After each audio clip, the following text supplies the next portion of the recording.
السلام عليكم ورحمة الله وبركاته أصحابتي قاليقة كسو دواada channelkeena marka ugu horeysa subscribe saara channelka sheekadan dhameysta walaalahayga qaaliga sheekadan waxaa la yiraahdaa wixii lay baraab ka hadlaa sheekadan waa sheeko iga qoslisay in badan aan aqaan sheekadan maxaa la dhahayay dad badan waa la wadaaga iyadoo caadi ah marka waxaan rabaa asxaabta qaaliga in ay la wadaago sheekadan waxaa la dhahaa wixii lay baraab ka nin wuxuu qabi jiray xaas ninka xaasla ayuu ahaa wuxuu qabay xaas baariya xaaskii baariga ahayday bili aadan waxaa la dhahaa macami xijiye maxaa la dhahayay waxay ahayd gabar fiican oo maxaa la dhahayay cuntada markay la karinaayo oo digsiga dibka la saaro waxay sameey jirto wax ku sug la dhahaa jirto waxa taqaanina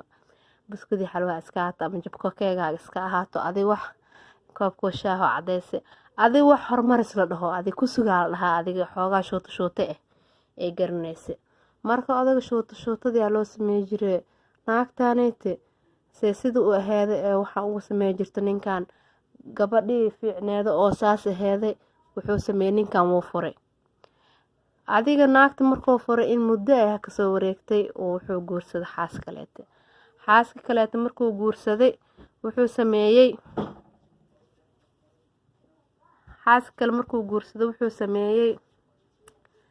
wuxuu rabaa wixii loo shooteynayay wixii la sii jiray wixii uu rabaa laakiin qofka ma fahmaayo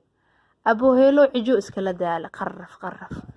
wuxuu isleeyahay qofka maxma soo wada miyaa digsiga ma kula sugaysaa qoftan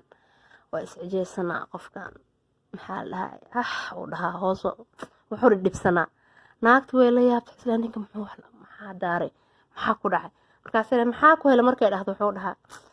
ma fahmaysatan wixii lay bara bukaa oo hoos ka dhahaa ninkan bis marka maxaa la dhahay marka sheekada qoslay leedahay waxaan ku qoslay wixii lay bara bukaa oo macnaha xaaskeygii hore macnaha wixii ii sameey jirtaan u baahana laakiin qofka ima fahmaayo waaye marka lamaanaha isguursanaya waxaan kula talinayaa inay isweydiiyaan macnaha qofkan wuxuu jecel yahay wixii loo sameey jiray wuxuu ka heli jiray oo kaleete inkastoo macnaha haddii lagu sheego xaaskeyga hore waxaas ii sameey jirtay lagu dhaho aaba ka boodaysa haddaa samey leed xataa marka sheekada walaalahayga qaaliga meeshaasay igaga dhan tahay intaas aan kusoo gabagabeynayaa in macnaha wax la isweydiiyo oo macnaha leys dhaho qofiyo maxaa jecesha oo kaleeto ama qofiyo maxaa jeceshaa leys xog wareysto saasay sheekada ku macaantaa marka walaalahayga qaaliga isku soo noqod wanaagsan ee walaalahayga subscribe-tan ayaan laga hilmaamin like comment qurux badan ka bixiya sheekooyinkan tan iyo mid lamid ah hadaa haysiine hoos noogu soo qor waa idin la wadaagaa asxaabteena kale aan macnaha ula wadaagno walaalahayga qaaliga mar walba idin soo dhaweynayaa soo dhawaada asalaamu calaykum waraxmatullaahi wabarakaatu